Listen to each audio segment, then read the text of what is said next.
Rainy day, rainy day तो school में होता है ना रेनी डे, तो फिर बच्चे स्कूल नहीं जाते हैं।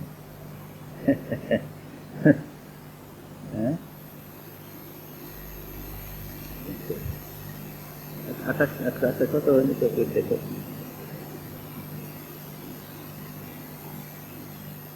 श्रीमद् भागवत में एक बहुत प्रसिद्ध श्लोक आता है, तद्दिनम दुर्दिनम मन्ये मेघाच्छन्नम न दुर्दिनम यद्दिनम श्री हरि कथा कथा पीयूष हरि संलाप कथा पीयूष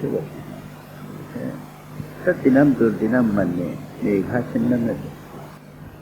जो मेघाच्छन्न दिन है, जैसे आज का दिन है, बारिश हो रही है, तो हम दुर्दिन कैसा आ गया, ठंडा हो गया, ठिठुर रहे हैं, ये सब, इसको दुर्दिन, दुर्दिनम मन्ये कहते हैं। कि मेघाच्छन्न दिन को दुर्दिन नहीं बोलते, लेकिन जिस दिन हरि संलाप कथा पीयूष, जो दिन भगवान की कथा और भगवान के संबंध में चर्चा से वंचित होवे, वो दिन दुर्दिन।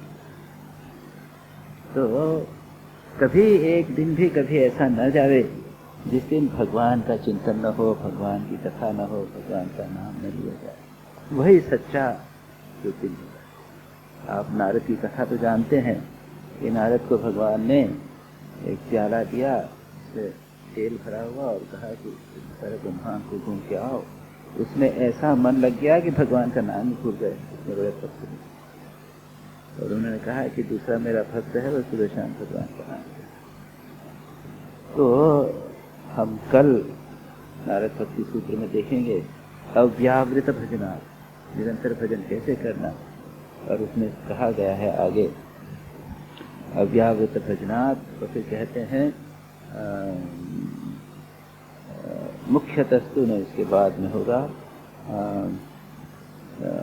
भगवत गुण श्रवण कीर्तना, लोके भी भगवत गुण श्रवण कीर्तना, संसार में रहते हुए भी भगवान का गुण श्रवण कीर्तन इत्यादि के द्वारा किसी न किसी प्रकार से भगवान में मन लगाएंगे।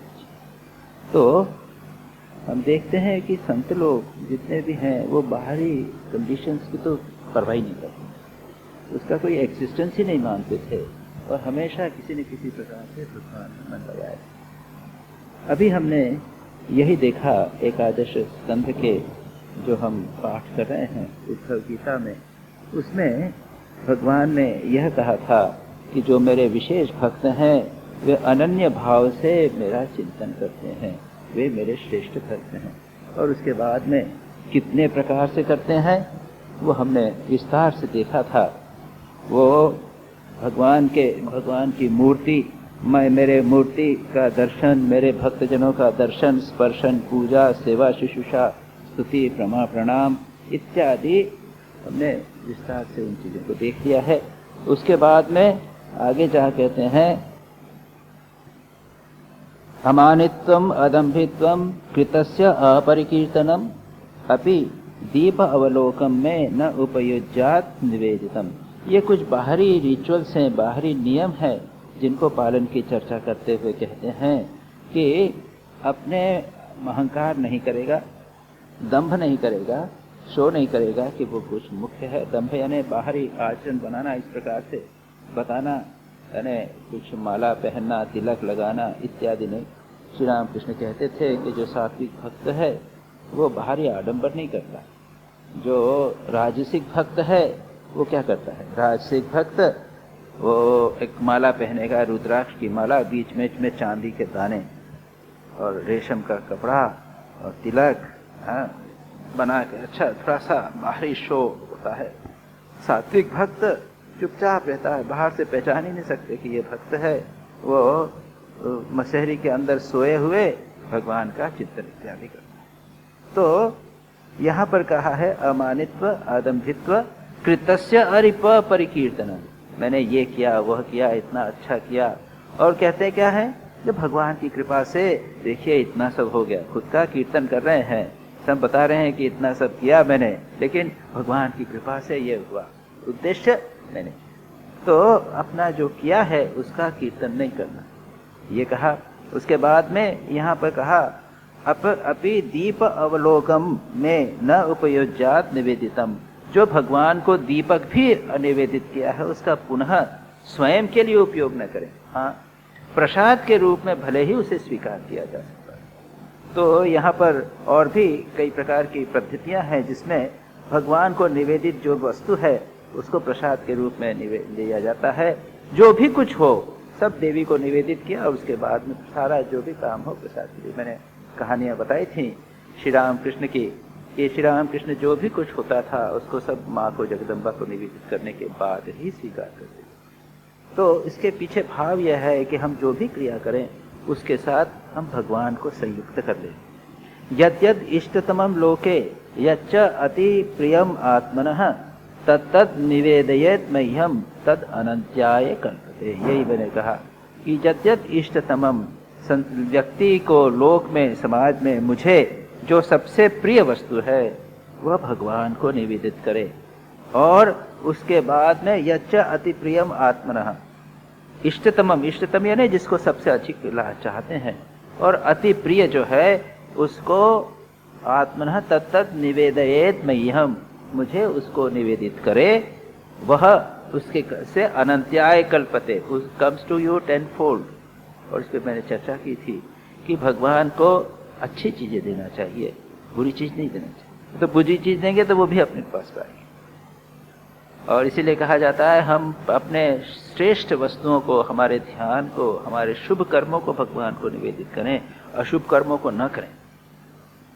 वैसे तो माँ शारदा कहती थी दीक्षा के समय जो भी व्यक्ति आता था उसे कहती थी कि तुम हमारा अभी तक जो भी पाप पुण्य सब किया है वो भगवान को समर्पित करो। वो तो एक प्रकार से इस बात के लिए कि पाप का कॉन्शियसनेस न बनी रहे, एक मन में एक कॉम्प्लेक्स न बन जाए पाप का कि मैंने पाप किया है, वो भगवान को समर्पित। तो उस कॉम्प्लेक्स से रिमूव करने के लिए ये बात कही है। क्रिश्चियंस में तो ये बात बहुत महत्व की है।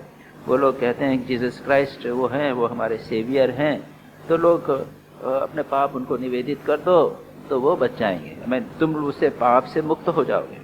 इसके पीछे साइकोलॉजिकल भाव है कि उसके पीछे सबकॉन्शियस कॉन्शियसनेस नहीं रहती, भीतर एक ग्रंथि नहीं रहती कि मैंने इतना पाप किया है।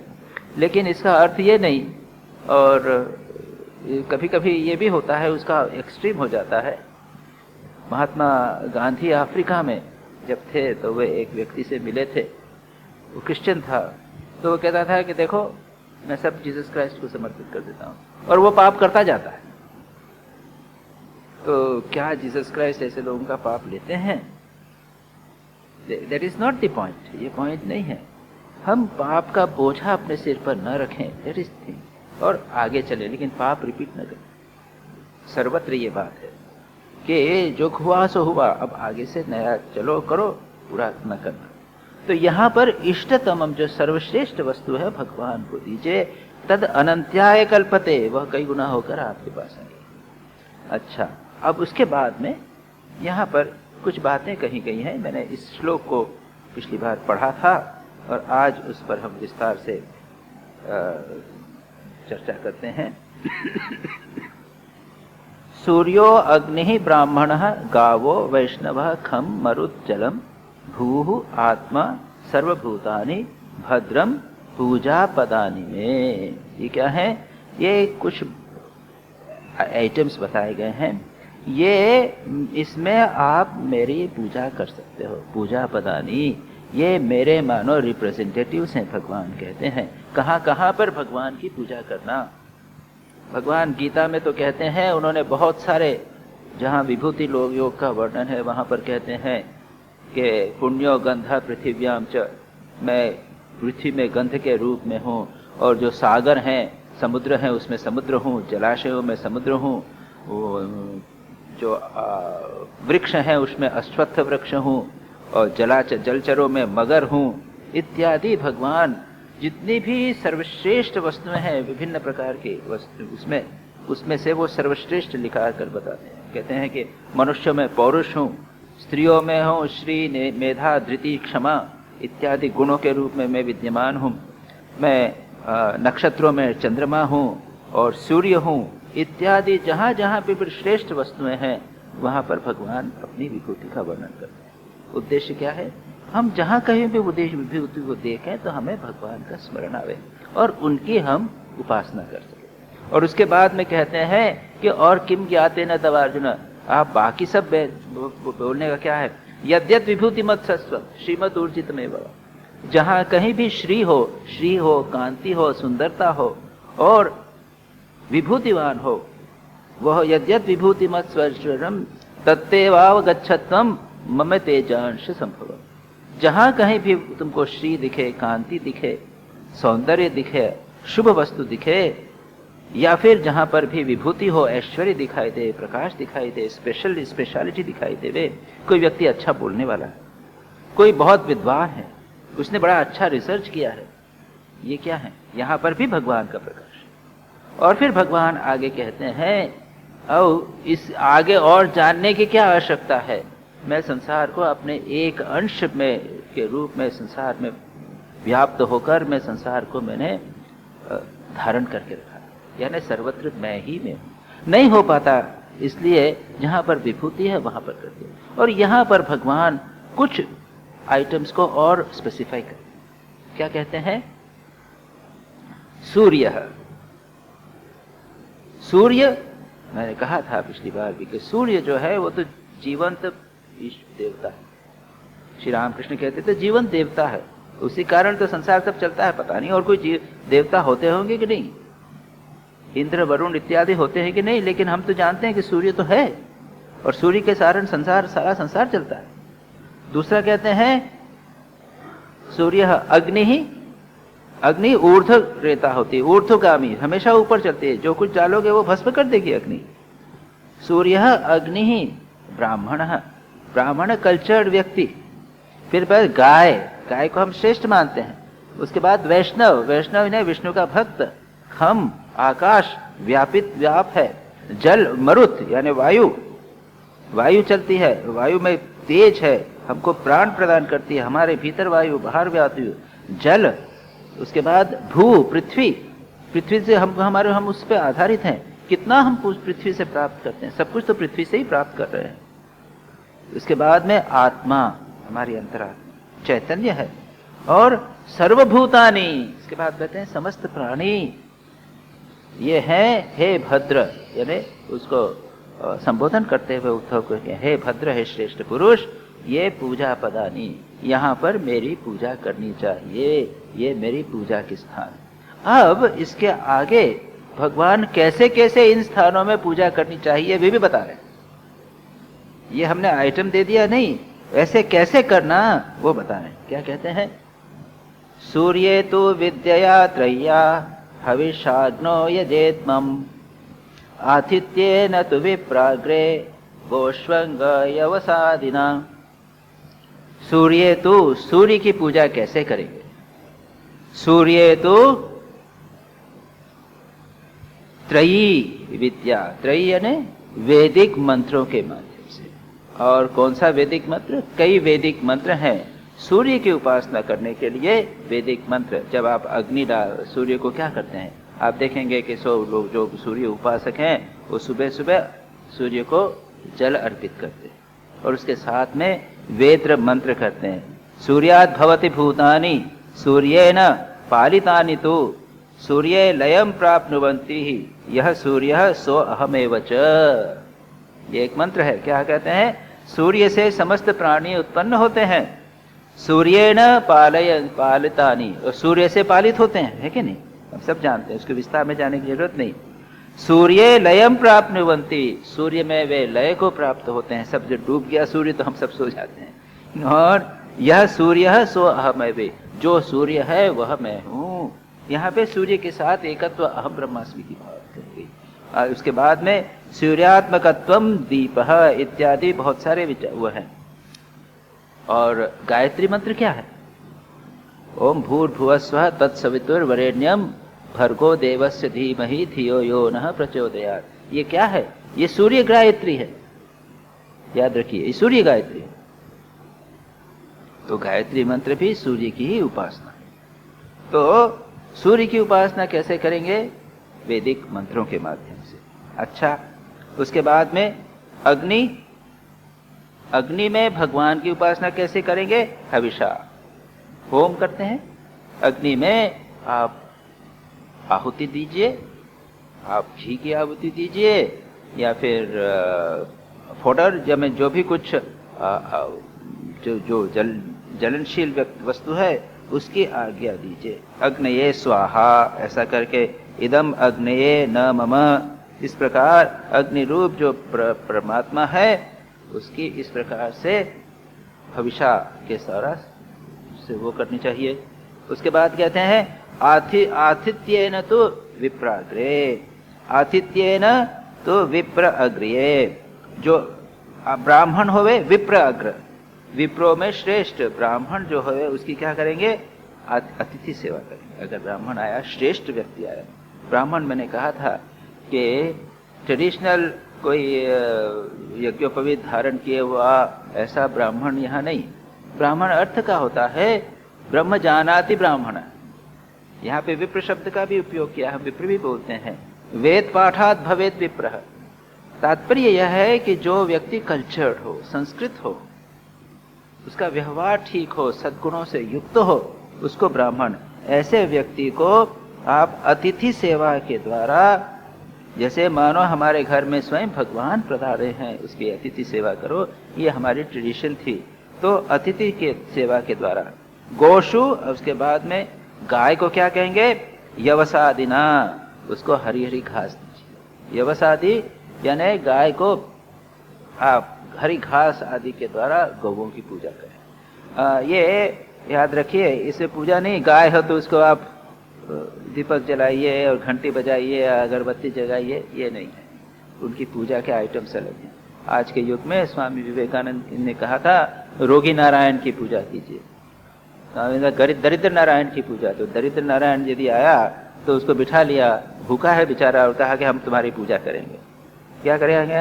आपने तिलक लगा दिया, उसको माला पहना दी, दीपक फूल चढ़ा दिया, अगरबत्ती ले ली, अगरबत्ती चढ़ा दी, हाँ, और दीपक लगा दिया, ये पंचोपचार हो गया। हाँ ठीक है, भगवान की दया से आखिरी में शायद आज कपड़ा भी दे दो, 2-4 मिठाई, 1-8 मिठाई खिला दो। अरे भैया मेरे को तो पैसा चाहिए, मेरे को बहुत जरूरी काम है, पैसा चाहिए, मेरे दारिद्र्य को दूर कीजिए, भूखा है मेरे को और पूरा पेट भर के खाना खिलाइए।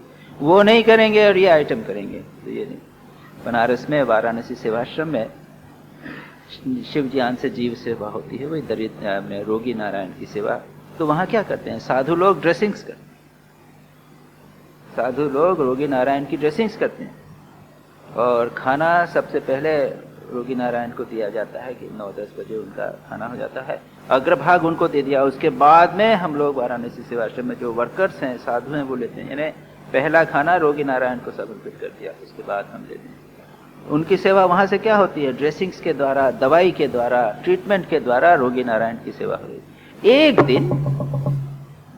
एक दिन स्वामी विवेकानंद के जन्मदिन के नेक्स्ट संडे, मामा ट्रेडिशन, बनारस की ट्रेडिशन बता रहा हूँ, स्वामी विवेकानंद के जन्मदिन के नेक्स्ट संडे, यानी अभी हमारा 1 फरवरी को स्वामी विवेकानंद का जन्मदिन आएगा, यानी अकॉर्डिंग टू हिंदी कैलेंडर, तो वो होता है सोमवार। उसके बाद नेक्स्ट संडे पड़ेगा 6 तारीख। 6 तारीख को वाराणसी सेवाश्रम में हम लोग ये रोगी नारायण की रिचुअल वर्शिप ही करेंगे। रिचुअल वर्शिप यानी क्या? हम लोग तो वैदिक पाठ करते हुए एक स्थान से रवाना होंगे, एक प्रत्येक रोगी के पास जाके उनको चंदन का टीका लगाएंगे, माला पहनाएंगे, अगरबत्ती दिखाएंगे और फल देंगे प्रत्येक रोगी को। ये क्या है? रिचुअल जिसे कहना। सो जितने रोगी हैं सब रोगियों को एक दिन रिचुअलिस्टिकली करें। बड़ा अच्छा लगता है उसको, वो लोग भी बड़े अच्छा, उनको वो नहीं समझते इस चीज को। साधु लोग, बड़े बड़े साधु लोग, सीनियर स्वामी, वो जाके दीपक लगाते, तो वो लोग बेचारे रोगी लोग तो उनके चरण स्पर्श करने की कोशिश करते, उनको तो समझ।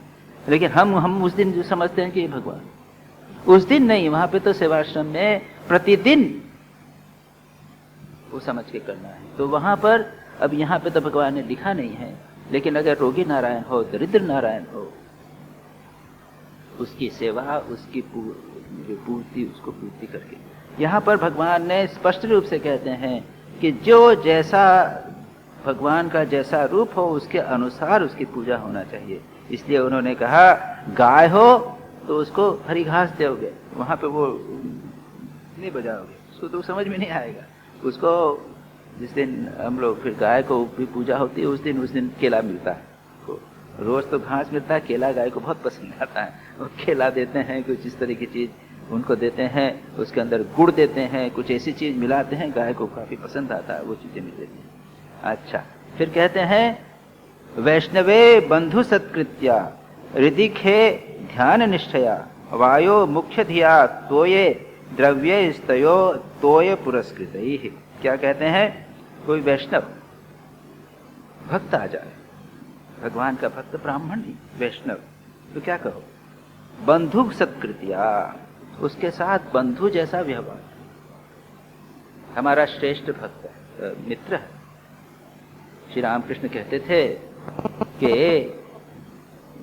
जो गंजेड़ी होते हैं ना, गांजा पीने वाले, उनको क्या है, जब गांजा वाला पीने वाला मिल जाता है तो बड़ी खुशी होती है। उनके साथ अरे भाई एक कश लगाया, उसको दिया, तो ये शेयर करके आनंद आता है। अकेला गांजा पीने वाले को मजा नहीं आता। दो चार आदमी हो, खुद कश लगाया दूसरे को दे, तो ये क्या, बंधु सत्कृत्य। श्री रामकृष्ण कहते हैं कि भक्त का भी स्वभाव जो होता है वो गंजेड़ी जैसा होता है। संसारी लोग आते हैं तो दुबक जाता है, बड़ा उसको वो लगता है, तो संकोच करता है। लेकिन अगर कोई अच्छा भक्त आ गया, खूब खुश भक्त होके, वाह आनंद है, उसको गले लगाए।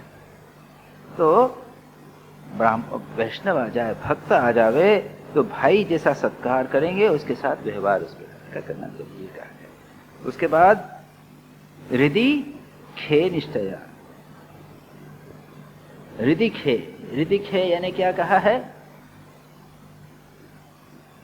हृदय आकाश, खे यानी आकाश। तो आकाश कहाँ पे तो हृदय में भी आकाश है और बाहर भी आकाश, स्पेस। आप लोग जो गाइडेड मेडिटेशन जिन्होंने अटेंड किया जानते हैं हम क्या करते हैं। हम मेडिटेशन करवाते हैं तब बोलते हैं कि आप कल्पना कीजिए कि आप हृदय में एक स्पेस है, आकाश।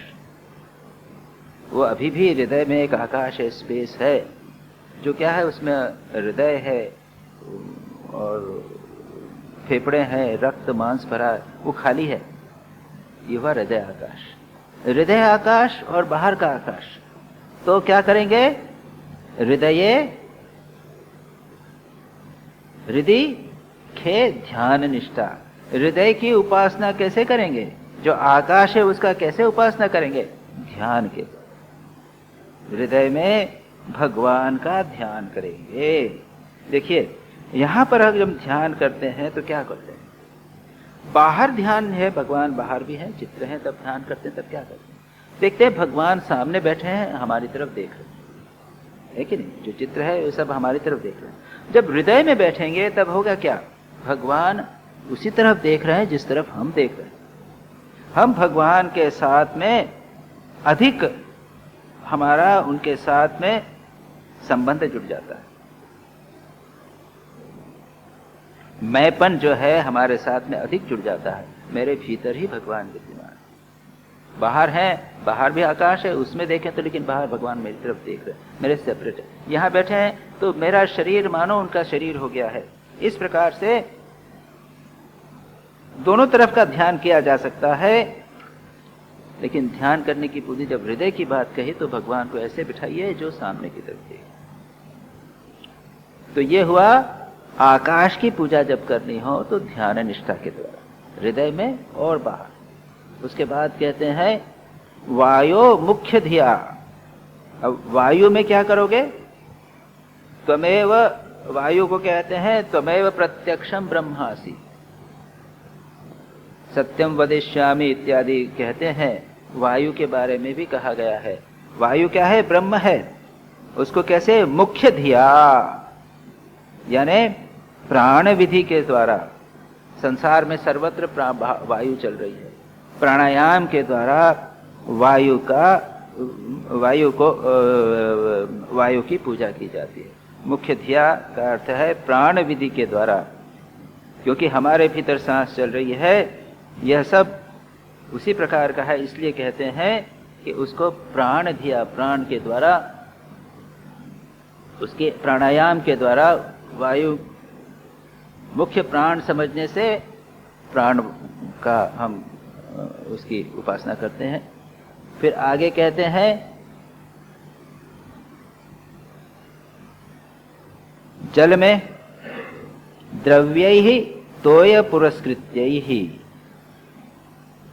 तोयः पुरस्कृत्यैहि यानी तोय यानी जल, जल में, जल के कैसे करेंगे? तोय, तोय यानी जल में, जल में कैसे भगवान की उपासना करेंगे?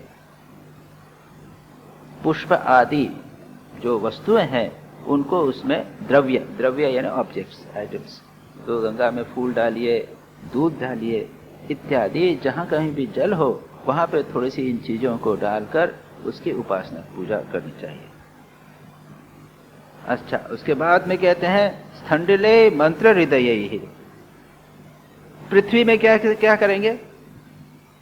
पृथ्वी में वेदी बनाकर, कुंड बनाकर, इकट्ठी लकड़ी इकट्ठी करके क्या करेंगे?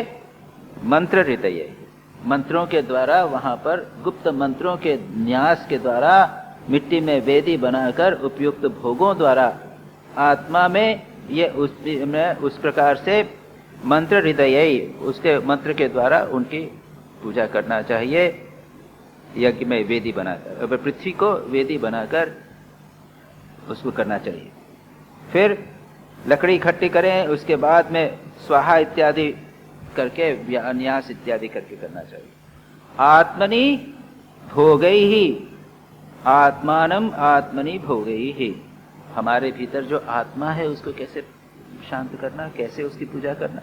भोग के द्वारा, भोग का द्वारा यानी जो अनुचित भोग है वैसा नहीं, जो भी हम खाते हैं उसको यह समझना है कि हम भगवान के लिए खा रहे हैं। भगवान गीता में कहते हैं कर्षयंत शरीरस्थम भूतग्रामम अतीन्द्रियः, शरीर को बहुत अधिक कष्ट देने वाले व्यक्ति वो क्या करते हैं? अपनी आत्मा को कष्ट देते हैं। वहां पर यह है कि ऐसा काम नहीं कर रहे, क्योंकि याद रखिए, अगर जैसे आप चावल उबाल रहे हैं तो ऊपर नीचे आग है, अगर आप बहुत ज्यादा आग लगाएंगे तो चावल भी तो जलेगा, केवल हांडी तो नहीं जलेगी। उसी प्रकार अगर शरीर को कष्ट देंगे तो उसके भीतर जो आत्मा है उसको भी कष्ट होगा। इसलिए बहुत अधिक शारीरिक कष्ट को गीता भी पसंद नहीं करती, मध्यम मार्ग, लेकिन भोग नहीं, बहुत अधिक भोग भी नहीं करना। भगवान तो वैसे गीता में कई प्रकार के यज्ञों की चर्चा करते हुए कहते हैं कि इंद्रियों में, कुछ लोग विषयों को इंद्रियों में डालते हैं, इस प्रकार यज्ञ करते हैं, इस प्रकार का एक इंद्रिय। कुछ लोग इंद्रिय संयम युग रूप यज्ञ भी करते हैं। जो इंद्रियों में भोग करें, जो भी हम, जो उचित भोग है उसको अगर हम करें, याद रखिए आप अधिक भोग करेंगे तो बीमार होंगे। आप कहेंगे कि मैं आत्मा के हवन करता है कि हम रोग की ओर जाएं, उसे इस भाव से करें कि यह परमात्मा को, आत्मा को यह हवन दिया जा रहा है, जो शरीर के लिए जरूरी है वो करना है। तात्पर्य यह है कि जब कभी हम खाना खाएं, भोजन करें, तो यह सोचें कि हमारे हृदय में जो भगवान बैठे हुए हैं वह उसका भोजन कर रहे हैं। इसलिए हम लोगों के जो भंडारे होते हैं ना, भंडारे होते हैं, हम लोग जो मंत्र का पाठ करते हैं वो क्या करते हैं? प्रारंभ में जो यहाँ करते हैं, ब्रह्मार्पणम ब्रह्मवेद ब्रह्माग्नो ब्रह्मणाहुतम ब्रह्मैव तेन गंतव्यम ब्रह्म कर्म समाधिना। गीता का है कि क्या है? ब्रह्म ही अग्नि है, और उसमें जो हवि डाल रहे हैं वह भी ब्रह्म है, और जो जहाँ जा रहा है वह भी ब्रह्म है, जो डाल रहा है वही पर ब्रह्म है, सब कुछ ब्रह्म ही है। तात्पर्य यह है कि यह भाव रहे कि मैं जो खा रहा हूँ वो अंतर मेरे हृदय में बैठे हुए परमात्मा को मैं हवन हवि दे रहा हूँ, यह भाव रखना चाहिए। हृदय में बैठे हुए भगवान की भोजन कर रहे हैं। और जब साधु भंडारे होते हैं तो गीता के 15 अध्याय का 15वें जो अध्याय है उसका पाठ करते हैं। उसमें क्या करते हैं? वहां पर भी यही कहा गया है कि मैं सर्व हृदय में बैठकर पचाम्य अन्नम चतुर्विधम, मैं हृदय में बैठा हुआ हूँ, समस्त 4 विध जो अन्न हैं, जो भक्ष्यलेश्य इत्यादि जो है, जो चबा के खाते हैं, जो चूस के खाते हैं, जो पी कर खाते हैं, जो इस प्रकार के 4 प्रकार के जो अन्न हैं, ये सब के सब मैं खा रहा हूँ। ये भगवान गीत बोलते हैं कि मैं हृदय में बैठा हुआ हूँ, अग्नि में, शरीर में भीतर अग्नि बैठी है, मैं उसी को अन्न कर खा रहा हूँ। तो वहाँ भंडारे के पहले याद करते हैं कि जो हम खाने वाले हैं, याद रखो ये भगवान को हवि दी जाएगी, भगवान की उपासना, यह भाव रहे। अब जो अन्न का दोष है, गुण है, उसका तो प्रभाव पड़ेगा। अगर आपने गरिष्ठ भोजन किया और पेट खराब हुआ तो वो तो होगा, लेकिन आध्यात्मिक भाव यह रहना चाहिए कि हमने जो किया वह भगवान की उपासना, ये पूजा किया, भगवान हृदय में बैठकर उसे ले रहे हैं, ये किया। इसके बाद में कहा क्षेत्रज्ञम सर्वभूतेषु समत्वम समत्वेन यजेत माम। अब आदमी क्या कहा क्या, सर्वभूतानि, भू पृथ्वी आत्मा समस्त भूत समस्त प्राणियों, इनकी उपासना कैसे करें? तो यहां पर कहते हैं क्षेत्रज्ञम सर्वभूतेषु, समस्त लोकों में क्षेत्रज्ञ के रूप में परमात्मा बैठे हुए हैं। भगवान उसी पंचदश अध्याय में ही कहते हैं, क्या कहते हैं, क्षेत्र क्षेत्रज्ञ, एक दूसरा क्षेत्र क्षेत्रज्ञ एवं क्षेत्रज्ञ चापि माम विद्धि सर्व क्षेत्रेषु इदं शरीरम कौन्तेय क्षेत्रमित्यभिधीयते। यह जो शरीर है समस्त प्राणियों का, इसको बोलते हैं क्षेत्र। क्षेत्र यानी खेत। समस्त प्राणियों का जो शरीर है वह हुआ क्षेत्र। क्षेत्रज्ञ उसको कौन जानता है? इदं शरीरम कौन्तेय क्षेत्रमित्यभिधीयते एतद्यो वेत्ति तं प्राहुः क्षेत्रज्ञम इति तत्। और फिर कहते हैं क्षेत्रज्ञम चापि माम विद्धि सर्व क्षेत्रेषु भारत, और समस्त क्षेत्रों में मैं ही क्षेत्रज्ञ हूं, जो जानता हूं, जो नोअर है। ये हमारा बॉडी शरीर जो है वो तो जड़ है, हम जानते हैं, मैं जानता हूं, ये हुआ क्षेत्रज्ञ। तो कहते हैं कि समस्त क्षेत्रों में, समस्त प्राणियों में जो क्षेत्रज्ञ हैं, परमात्मा है, उसकी उपासना कैसे की जाए? समत्वेन यजेत, समता के द्वारा, समदृष्टि के द्वारा उनकी उपासना करना है। कितनी महत्वपूर्ण बात है। संसार के समस्त प्राणियों के प्रति समत्व का भाव रखना। सम शत्रु च मित्रे च, भगवान गीता में कहते हैं शत्रु मित्र में समान भाव। माँ शारदा कहती हैं कोई पराया नहीं है, सभी अपने। माँ शारदा कहती हैं कि जैसे अमजद मेरा पुत्र है, वैसे शारदानंद भी मेरा पुत्र है। और संत और पापी में माँ अंतर नहीं कर रही हैं, समान रूप से समत्व। और गीता में, भागवत गीता में और भी कहते हैं आत्मोपम्येन सर्वत्र समम पश्यति यो अर्जुन, यदि वा दुखम दुखम यदि वा सुखम स योगी परमो मतः। इस समत्व की चरम सीमा कहाँ पे होती है? कहते हैं आत्मोपम्येन सर्वत्र समम पश्यति यो अर्जुन। जो व्यक्ति सुख और दुख जो भी संसार के प्राणियों को होता है उसको समझता है कि मेरे जैसा सुख, आत्मोपम्येन, दूसरे व्यक्ति को कष्ट हुआ तो वो मुझे कष्ट, दूसरे का कष्ट मेरा कष्ट। जैसे मैं अपने कष्ट को महत्व देता हूं, उसी प्रकार दूसरे को कष्ट को उतना ही महत्व देना, इसको कहते हैं समम पश्यति यो अर्जुन। ये हुआ समत्व, समत्व की चरम सीमा। पहले है सुख दुख, या फिर पापी पुण्यात्मा, शत्रु मित्र, इसमें समता, किसी भेद नहीं करना। ये मेरा विशेष है, इसको मैं अधिक प्यार करता हूं, उसको कम प्यार करता हूं। तो ये कहते हैं कि यहां पर समत्व के द्वारा परमात्मा का समत्वेन आराधना, ये मेरा समस्त प्राणियों में आ रहा।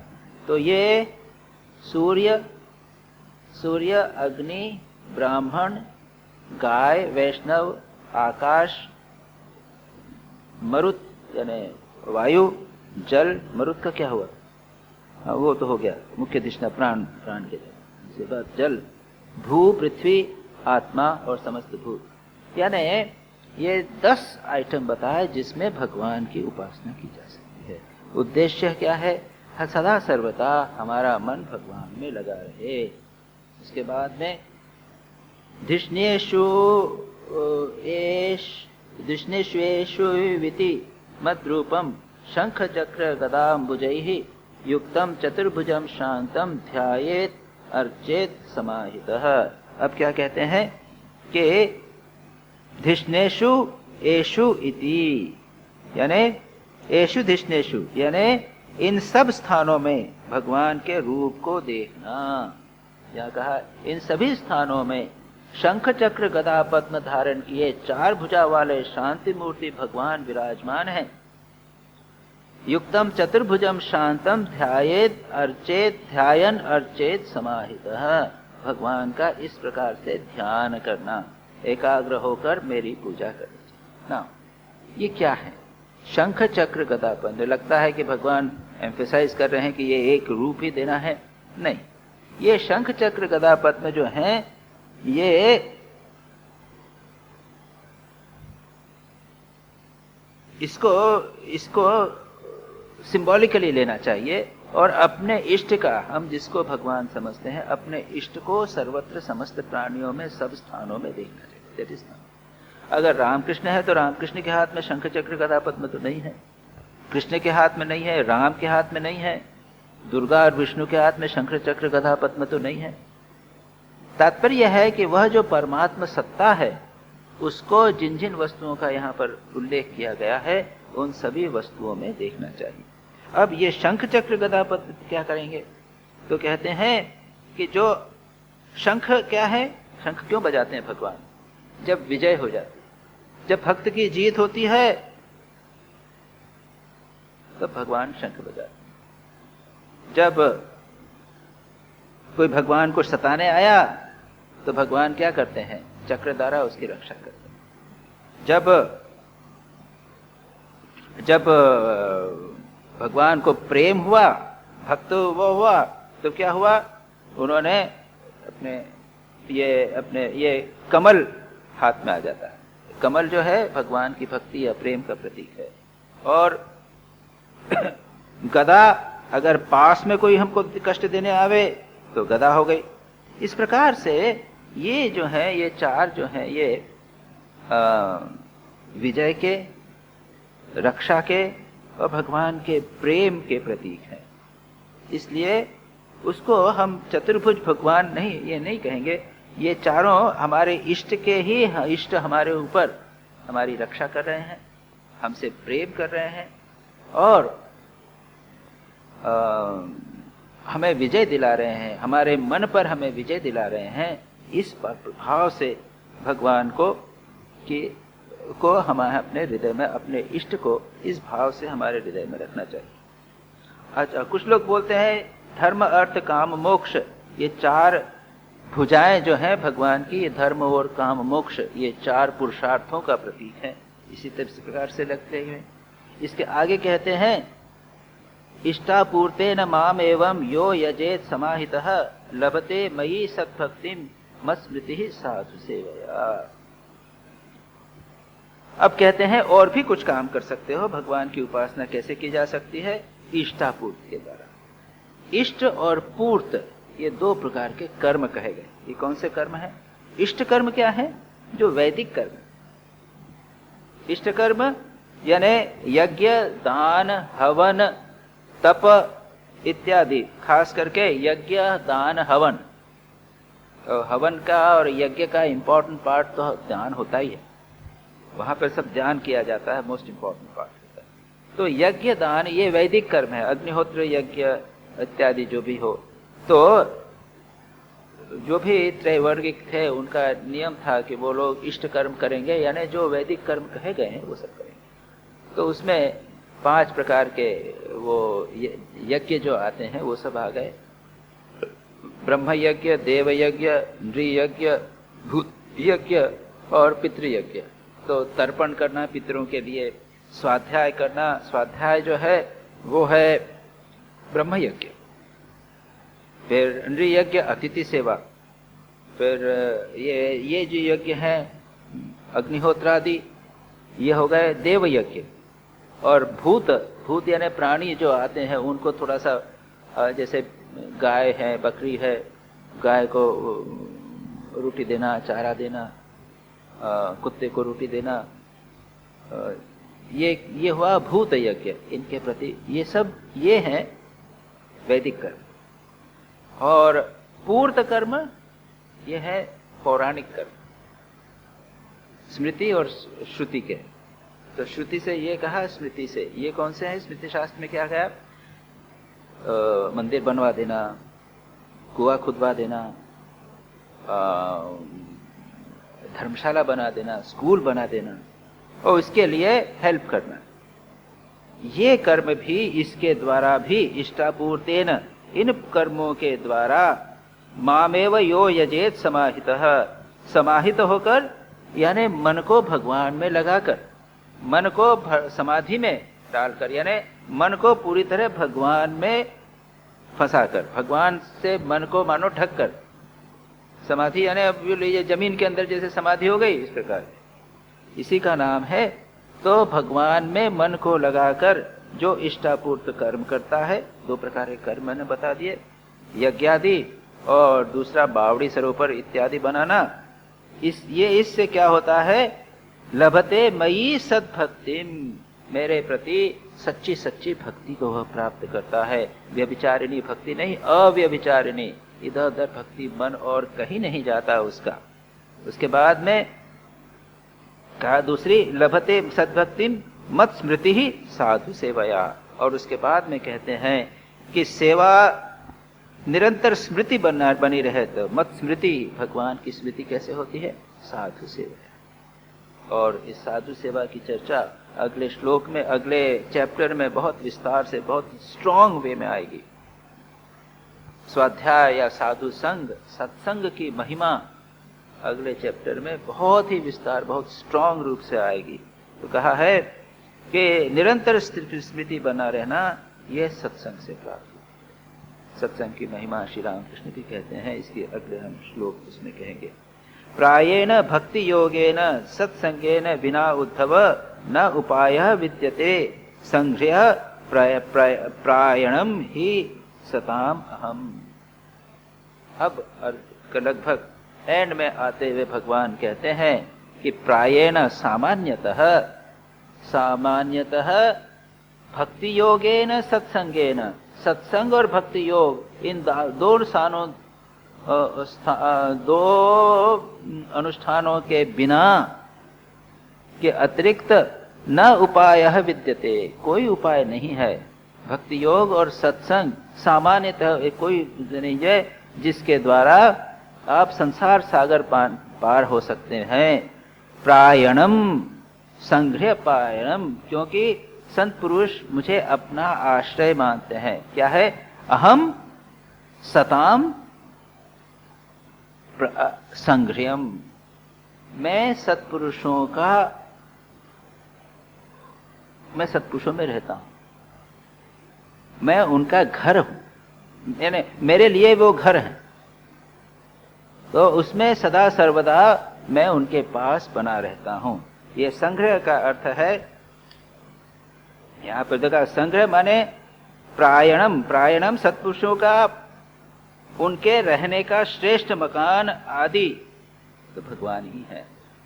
यानी संत पुरुष भगवान में रहते हैं, इसलिए मैं उनके पास ही सामान्यतः रहता हूं। और इसलिए अगर सत्पुरुषों के पास आप जावें, सत्संग करें, तो आप मेरे पास आएंगे। इसके अतिरिक्त और कोई उपाय नहीं। यहां पर उस बात को कहा गया। और अंत में अथेतत् परमं गुह्यम शृण्वतो यदुनंदन सुगोप्यम अपि वक्ष्यामि त्वं मे भृत्यः सुहृत् सखा। अंत में कहते हैं इसी बात को जो पिछले अंतिम 2 श्लोकों में बताई गई है, उसको उपसंहार करते हुए कहते हैं और कहेंगे कि आगे मैं अब बताऊंगा सत्संग की महिमा। ये सत्संग की महिमा ये एक बहुत फेमस चैप्टर है, बहुत फेमस चैप्टर है। इसका न रोधयति माम योगो इत्यादि रंगनाथानंद जी महाराज भी इसको काफी कोट करते हैं। ये कई बार पहले जो अगले जो चैप्टर है उसके 2 पहला और दूसरा श्लोक ये कई बार कोट किए गए, कई जगह पे कई स्थानों पर सत्संग की महिमा के लिए कोट किए गए, सबसे अधिक महिमा। क्यों? श्री रामकृष्ण भी कहते हैं कि यहाँ पर देखें भगवान क्या कहते हैं, अथ अब मैं एतत् परमम गुह्यम, परम गुह्य, तुम जो मेरे से मेरी बात सुन रहे हो रघुनंदना, यानी यदुकुल के तुम विद्वान वो हो, यदुकुल के आनंद देने वाले तुम हो, उनको मैं परम गुह्यम, तुम जो सुन रहे हो मेरी बात उसको मैं परम गुह्य, वेरी सीक्रेट तो बता रहा हूं। सुगोप्यम, सीक्रेट और छिपी हुई। कई बार ऐसी चीज है कि वो सामने हो लेकिन पहचान न सके, छिपी हुई नहीं है लेकिन हम पहचानते नहीं। जैसे श्री रामकृष्ण एक दृष्टांत देते थे कि बहुत सारा अन्न भरा हुआ है एक स्थान पर, अब चूहे घुस जाएंगे तो क्या किया, चूहों को हटाने के लिए सामने वो एक थोड़ा बोरी में थोड़ा गुड़ इत्यादि मीठी चीज मिला के थोड़ा सा अनाज रख दिया, तो जितने चूहे हैं वो वहीं लगे रहते हैं। जो मेन खजाना है, सबसे ज्यादा जहां अन्न भरा हुआ वहां नहीं। एक सेठ जी कभी कभी ये लोग भी करते हैं, क्या करते हैं कि जो अपना तिजोरी है, तिजोरी और अंदर का जो चेस्ट है वो अंदर का, उसको खूब ताला लगा के रखते हैं और उसके सामने गार्ड बिठा देते हैं, लेकिन अंदर कुछ नहीं है। और बाहर जो आपका धन सोना चांदी जेवर जो है वो बाहर खुले में ऑर्डिनरी बॉक्सेस में रख दो, तो चोर क्या समझेगा कि वहीं होगा अंदर, वो वहां कोशिश करेंगे, चीज तो सामने पड़ी, कोई जानता नहीं। तो ये क्या है कि सुगोप्य भी है और गुह्य और गोपनीय। तुम्हें मैं अत्यंत गोपनीय परम रहस्य बताता हूं, सीक्रेट रहस्य, यानी एक बहुत महत्वपूर्ण बात, और वो क्या है, वो गोपनीय भी। उसको क्यों? तुम मेरे भृत्य सुहृद सखा। इष्टोसी में भगवान गीता में भी अर्जुन को बार बार कहते हैं कि तुम मेरे सखा हो, तुम मेरे प्रिय हो, इसलिए मैंने तुमको ये सब बात बताई। यहां पर भी उद्धव को भगवान कहते हैं तुम मेरे भृत्य हो, सेवक हो, तुम मेरे सुहृद हो, मेरे हितैषी हो। हितैषी सुहृद यानी जो व्यक्ति तुम चाहे कुछ भी करो, बुरा करो तो भी वो आपका भला ही करेगा, हमेशा आपका कल्याण ही सोचेगा, चाहे आप कुछ कैसे भी खराब हो जाओ, कैसे भी नष्ट हो जाओ, कैसे भी गिर जाओ, कैसा भी बुरा काम करो, लेकिन वो हमेशा तुम्हारा कल्याण करेगा। भगवान को सुहृद कहते हैं, और भगवान इधर उद्धव को कहते हैं तुम मेरे सुहृद हो और सखा, फ्रेंड हो, मेरे मित्र हो, यानी परस्पर, तुम भी मेरा भला चाहते हो, मैं भी तुम्हारा भला चाहता हूं। तुम मेरे भृत्य सेवक हो, तुम मेरे खुश करना चाहते हो, मेरी सेवा करना चाहते हो, मेरे सुहृद हो, तुम्हारा हार्ट का ऐसा रिलेशन है, और तुम मेरे सखा भी हो। इसलिए मैं तुमको इदम गुह्यम प्रवक्ष्यामि, भगवान गीता में कई जगह कहते हैं कि मैं आपको ज्ञानानाम ज्ञानम उत्तमम इदम गुह्यम प्रवक्ष्यामि। अर्जुन से कहते हैं कि यद् ज्ञात्वा न भूय अन्यत् ज्ञातव्यम अवशिष्यते, मैं तुमको ऐसा करूंगा, गुह्य, अत्यंत गुह्य वस्तु कहेंगे जिसको जानकर और कुछ जानने की आवश्यकता नहीं रहती। इसलिए यहाँ पर भगवान स्पष्ट रूप से यहाँ एक चैप्टर समाप्त करते हैं, और भगवान ने कुछ महत्वपूर्ण बातें कही, किस प्रकार से हम सब सदा सर्वदा भगवान का चिंतन कर सकते हैं। जो भी व्यक्ति आए उसके प्रति समत्व भाव से कर रखें तो हम भगवान का चिंतन कर रहे हैं। यह सोचें कि जो भी व्यक्ति हमारे समक्ष आया है वो भगवान ही है। भगवान यहाँ पर स्पष्ट रूप से कहते हैं सर्वभूतानि, वो सब मेरे ही रूप हैं, उनको समत्व का भाव रखकर उनकी चिंतन करना, उनकी सेवा करना, यह भगवान की उपासना का एक श्रेष्ठ उपाय है। अब इसके बाद का चैप्टर अगली बार हम प्रारंभ करेंगे, और वहां पर हम सत्संग की महिमा देखेंगे। उसके बाद कर्म और कर्म त्याग की भी बात वहां पर होगी, लेकिन मोस्ट इम्पॉर्टेंट प्रारंभ में सत्संग की महिमा, किस प्रकार से सत्संग के का प्रभाव कई लोगों पर कैसे पड़ा, ये सब भगवान वहां पर बताएंगे। नारायणं नमस्कृत्य नरं चैव नरोत्तमं देवीं सरस्वतीं व्यासं ततो जयमुदीरये।